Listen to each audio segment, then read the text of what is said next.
Hi, I'm Sammi, I'm Frank. and this is our interview. So, in the United States and in the Caribbean, there are none left who have personally gone through the experience of slavery. However, many still consider slavery to be a closed circle experience. Do you think people of African descent alone have the right to remember or depict or handle the effects of slavery, or should we all, regardless of our race and our ancestors' involvement with slavery, take responsibility and contribute?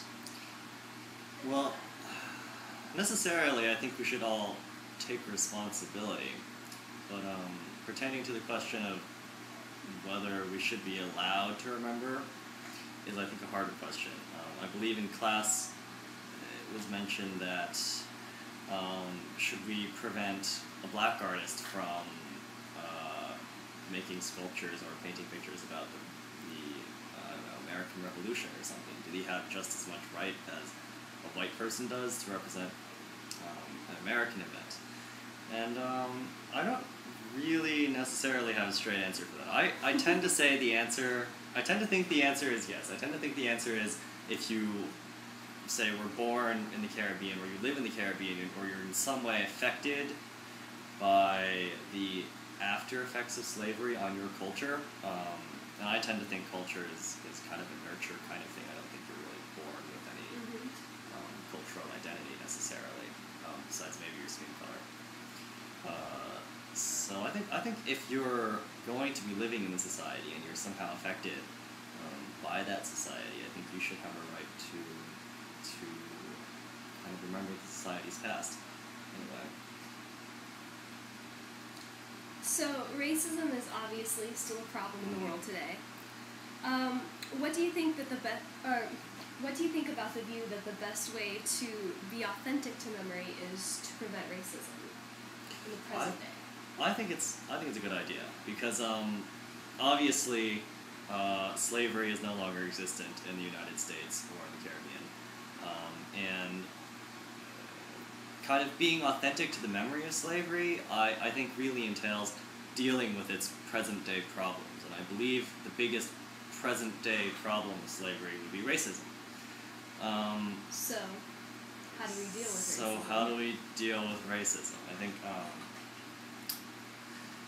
well, of course, racism is a kind of a touchy issue, and the number one problem with racism, as far as I'm concerned, to its eradication, is that a lot of people are born into cultures or societies or families where racism is not necessarily discouraged. And that kind of thinking gets lodged in your subconscious. It's hard to remove, even if you're, it's hard to remove after you're grown up, even if somebody gives you a very convincing argument against racism or somehow convinces you that two people from different races are, in fact, kind of equal.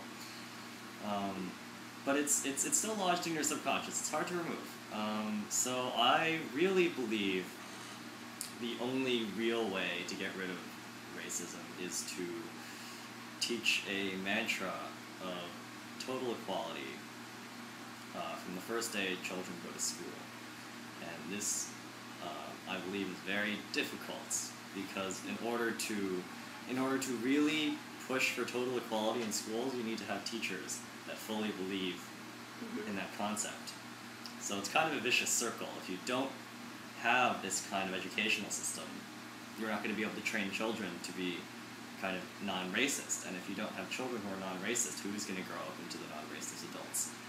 So it's hard to solve, definitely, and especially with current cultural biases. But I think that's really the only viable solution is education early on. Makes sense.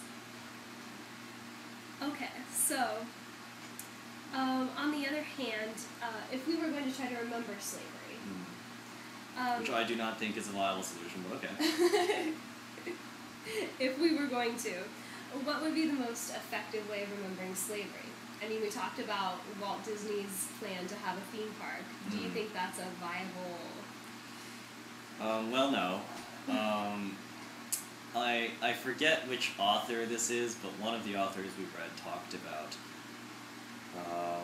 how the Walt Disney theme park could have been vicious and gory and very depressing and kind of true to the feelings of slavery. But I don't necessarily think that it would help people remember slavery any better. I think.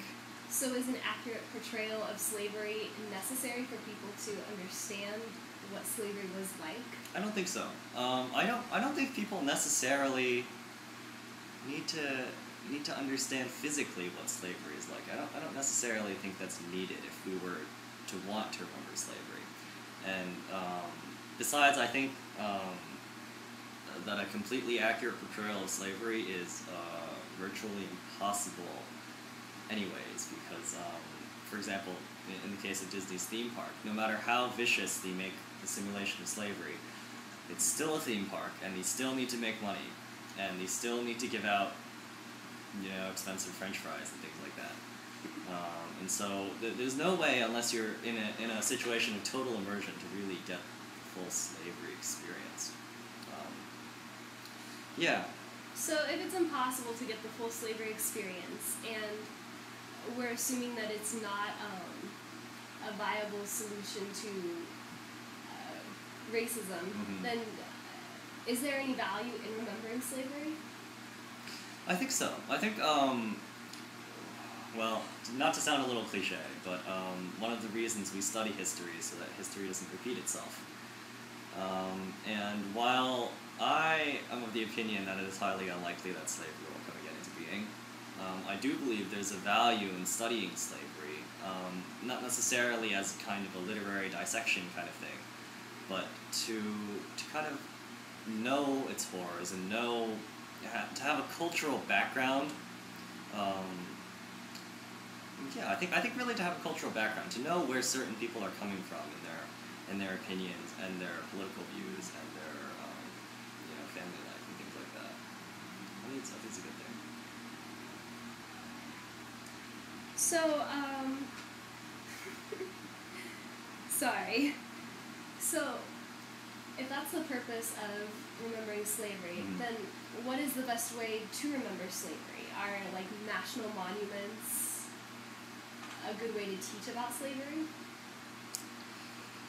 Well, I don't necessarily think so. I think national monuments are a little bit, I think they do trivialize the issue a little bit. I mean, really, in my opinion, national monuments are for kind of commemorating famous people, and slavery is not, it's not something you can really pick a whole bunch of famous people out of. It's more like a holistic experience. It involves everyone. But interestingly enough, my idea comes from kind of an Afrocentric perspective, where in Africa, at least traditionally, a lot of artwork has been done in a very symbolic, abstract kind of sense. One of our writers talks about how an African artist might draw or might sculpt a head, in which the head would be pretty precise, it would have detail, it would do things like that, and then the rest of the body would be an abstracted kind of form. And I think that's a good analogy about how we should go about remembering the essence of slavery. I think there are certain parts which may lend themselves well to kind of focus in on, to kind of put the detail in. But I really think what people need to take away from remembering slavery is the symbolic value of it. I think what people need to take is, I hesitate to say the moral message, but because that has many connotations that I don't like. But perhaps the moral message or the symbolic value of why slavery was important, but not necessarily just the famous people or the visceral experience of it or anything like that. Okay. I think that's it. Thank you for your time, Thank you. Frank. How do we turn this